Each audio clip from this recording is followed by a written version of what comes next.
but it's very important to have that. So violence is never the answer, but there's a point when you've got, in the defense of others, you do have to use protection. I mean, you have a right to self-defense, and you have a right to defend others. Not only a right, it's beyond a right. You have an obligation, you have a duty. God's watching. You're going to sit there and watch some innocent person be bullied. So, people feel driven, they feel frustrated, they feel angry. So this is all normal emotions. All of our emotions are normal. And these people, these basically what they appear to be is servants of Satan's. They seem zombified, and they just want to stop the free speech, shut down what these people have to say, because they know there's truth in knowledge and power, and these people have an opportunity to, help sow seeds to enlighten other people, to come out of the darkness about this whole abortion issue. And so they wanted to prevent that from happening, because they're serving death, they're serving Satan, they're serving the god of this world, the evil. And it's all about the money. See, these abortion clinics are making money. These doctors aren't performing these procedures for free, right? Do you get how this works? And how many of them would do it if they weren't doing it for money? Do you understand? I mean, some of them might say, I have an obligation. They might, under that guise say, well, it's my duty to do this for this woman, so this is what I choose on a voluntary basis, even though I don't need the money. But you're going to find very few people doing it.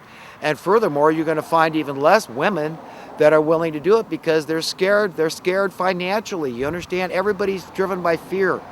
So these monsters, these zombified Satan worshipers out there, they're in fear too. So, they just like it's written in the Bible, that all heaven rejoices more about one sinner that, that receives redemption, that comes out of the darkness, and repents, than, 99 righteous people who don't need to. So, we really have to, make an exerted effort to understand the heart and mind of God and what He tries to convey and impart into our hearts and minds, and then go out there and emulate these people and hold out your hand and say, look, treat them respectfully. Do you have something to say? But, you've got to protect yourself too, because they were being attacked. They vandalizing their cameras, pulling the microphone off, and I thought it looked like one guy actually hit Alex, but maybe he just bumped the camera into his head. I don't know what happened. But it was violent. And, these people have a right to defend themselves against these, and they were very restrained, remarkably restrained. I expected to see a lot more violent retaliation. I mean, if that had been a group of cops out there, that had been protesting, I could guarantee that they would have taken those guys down hard and fast, and it would have, somebody might have got seriously hurt and ended up at the hospital. But so they were a very restrained group, I got to tell you. But again, remember, everybody's scared. We're all scared. We're living in fear, because this is how these people operate. This is how they gain power and control over. This is how they remain powerful and in control over us, and how they remain relevant. This is food that they need, this chaos. This is what feeds the monster, the beast, getting us at each other's throats, to looking at each other's enemy. If it wasn't for all these immigrants, there'd be more jobs out there. So you understand how they work? They do this on purpose. They want the strife. They want the problem. They want us stifled. They don't want us free. They want us, beholden to them. They want us. They want that perverted reverence through the fear. And if you're part of that, if you're benefiting from other people's fear in whatever business you're in, if you're a landlord or something, you know what? You've got to back away. You got to shrink away from that. You got to understand, this whole thing it's a charade. It's all a bunch of bull. Am I treating my tenant the way I want to be treated? Am I willing to take a taste of my own medicine, to have the shoe on the other foot? Better be honest. Don't worry about answering to me or any other human being. You've got a conscience. You will stand before your God alone, your creator that created your brain, that owns not only your body, but owns your soul, and decides where it goes from here. That's what we're talking about here, folks. We're talking about something very grave, very dire, very serious. And you better be very sober-minded when you consider and contemplate these truths I'm speaking. And you've got to convey these things to others, because I know very few people watch my videos. Doesn't matter. It doesn't matter. There's a chain reaction that takes place. And so one person gets it, and they're able to teach it to other people. And, that's the way it works. And so it all grows. And I just want to be a part of that. And I love doing what I do for free. because I could do something else for my money, and I'm compelled anyhow. I'm commissioned. God says, Chris, you got to go talk, even if you make a fool out of yourself, even, if you fail, at least you're on record. At least you did something in support of the truth, in support of bringing in a world that is really divine. It's a righteous world where we have peace and justice and prosperity in the land, security, comfort and joy for everybody. Could you imagine just being free to do anything you want at any time you want? That's the world I'm trying to encourage people to want themselves and to get out of this, and just to see how imbued, how marinated, how embedded we all are with this, the God of this world, and how we are scared. Really search your soul, search your heart and mind, and see how much time you think about money throughout the day, how you got to pay this bill and how you want this thing or that thing, and it all involves money, and how it really is a source of worry and concern and fear. And again, who's doing that? It's this entity, the spirit of the air, doing it to us. This plane keeps flying right overhead. This is like the 4th time this guy's done it. And it might interfere with the digital signal on my camera. I won't know till later when I play back the tape. But I don't know why he's got to fly right over my head every time, but that's what he's doing. Anyhow, folks, I'm going to wrap up the video for the day. I think I've said pretty much all I have to say. And, it's like Jesus said, it's the money is the root of all the evil.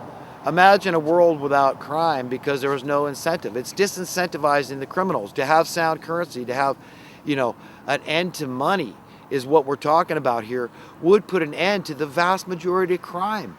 And how many psychological conditions that are never attributed to money being at the root problem, but actually are, okay? Because if you look into it, you'll see these things are true. It is like Jesus said, it's the root of not some of the evil. If money was a root of some of the evil, he would have said so. What's the world's oldest profession out there? Prostitution, right? And what does that involve? Is a woman sleeping with all these men because she is a nymphomaniac, or is she sleeping with all these men because she needs money? She's trying to survive. She's scared. She needs food. She needs shelter. She needs water and clothing. Okay? So this is why she's a prostitute. Why are people pushing drugs? All these drug companies, all the GMO companies, all these people are operating under fear because they need money. So yes, they lie and cheat and steal and thieve and murder and do these things. All the drug pushers, all the legal and illegal, because they're scared. They need money. And so they're willing to do anything. They're willing to leave, God, and they're willing to go to evil. They're willing to step outside the bounds of common decency and serve the God of this world. Because, they could say, oh, that's good and nice and everything. That's very lofty, those principles. But I'm scared right here and now. So unless Jesus is helping me right here and now with my bank account, then you know what? I got no use for Jesus, but I got a use for the God of this world. So, bye-bye to your irrational, illogical thinking, God, and all you servants of God. I'm turning to my God because he's the pragmatic one. He's the practical one. He's the one with common sense. He's the one that gives me my money. I know which side my bread is buttered on. He's my source of security, my source of freedom. You understand? So I get it, folks. I really do. And think about any other crime out there. I see these hire for murder cases, or, husband poisons wife, or wife poisons his husband, whatever. And it's all about some life insurance policy. It's all about the money. That's why they're doing these things. On and on and on. If you're not blackmailable, you see, if you don't care, that's about money too. If you're compromised, all these politicians out there, well, they'll lie and cheat and do these things, even though in their heart of hearts they don't believe it, but they say, I'm scared, I could be compromised. So I have been compromised, and so I could be blackmailed. And what does that involve? Money. So if you lose your prominence, you lose your position, you lose your place, you lose your career, your occupation, your job. All those things have to do with your fear of losing money, losing power, losing your security, losing your freedom. So we've got to understand we're all operating under fear. It's horrible. This perverted reverence they're extracting from us. The pound of flesh they're extracting from the innocents. Okay, and that's anybody that's opposed to this system, that wants everybody to be free, that says, I get it. It can't just be about my freedom. That's not going to feel right. It doesn't feel right to my conscience. I won't get approval from God. I'll never find true happiness. I'll never find true joy. The only light within me will be darkness, whereby, I drive this wonderful automobile and I live in this wonderful house and I've got this wonderful bank account and I could travel here and there anytime I want, this wonderful life of mine, and I could bestow wonderful gifts on my family and friends, and I'm wonderful in their sight because I was practical and I was successful. I served the God of this world well. Whether that was my intention or not, I did it. And now I'm on that side. I'm established in the land. So now I'm vested in the system. I'm invested in the system. And it's not in my interest that this establishment be destroyed. Basically, it has to be destroyed. And I don't mean that in a violent way, but it's going to seem violent to all those people that support this establishment, because it's got to go down, and whatever methods necessary must be utilized. And I do not mean using violence in an offensive manner, but if somebody is using violence against us, then we have a right, or other innocents, then we have a God-given right and a duty to defend the innocents, whether it's our own innocence or the innocent others, okay? But we've got to push our way forcefully into this realm, to, the realm that's controlled by the God of this world, the spirit thereof, and the minions thereof. All these establishmentarians. We've got to force our way in there. Again, I make my appeal to the military and to the law enforcement and to just we the people collectively, saying, no, I don't care if you kill me. I don't care what it costs me. I don't care if you imprison me. I am doing this for my children, my children's children, for your children, his children, our brothers and sisters. I'm doing it for humanity. I'm doing it for God. I'm doing it for conscience sake. I'm doing it because I need to believe that we can attain a better world. And I know what it's going to take. And nothing short of taking control over the money printing privileges is going to accomplish that. That's it. That's it. That's what's going to get rid of these dubious wars. These people aren't dropping bombs and shooting each other for free because they have this noble belief that, this is right to go, like ISIS or something. I mean, bull. Let's take the money out of the equation and see how many of your followers stay with you. Okay? It's so sick, folks. We've really got to try to see this thing and be appalled and say, God help us. Cry out to the Lord and say, God help us. God help me. God help humanity collectively, because we're in a lot of trouble, folks. This is not funny. It never has been funny. Abortion, dubious war, people losing life and limb, innocent people, okay? The 20th century was the bloodiest century in history, folks, in terms of warfare. And guess what? The 21st century is setting up to be even far bloodier. You understand what these people want. At the end of the day, what they want is what's written in the Georgia Guidestones. They want to get rid of the vast majority of human beings.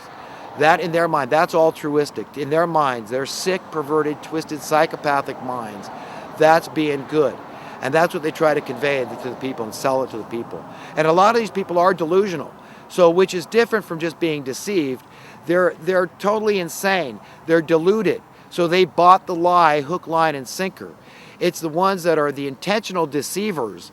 They step into that boundary, that realm where there's a point of no return. And that's the scary part. These people that actually commit blasphemy against their own conscience, against the Holy Spirit of God, because that's the only unforgivable transgression, the only unforgivable crime in the sight of God, the only unforgivable sin is just to deny the Spirit of truth. That's it. That's it. Lie to truth. Because if there's one thing about God, you can call God a lot of things, but there's one thing you can't call him. He's not a liar. Can't lie. It goes against his very being. He's all about truth. That's it. The Spirit of truth is the Holy Spirit of God. That's like God himself. That's the Creator Spirit. That's right here next to us, along with the Spirit of the air. They're in this battle, to gain the hearts and minds of men, to dominate on this earth. And it's going to happen, and good will win. But it's scary because we're in the battle. We're in the heat of the battle right now. So it's very ominous and foreboding.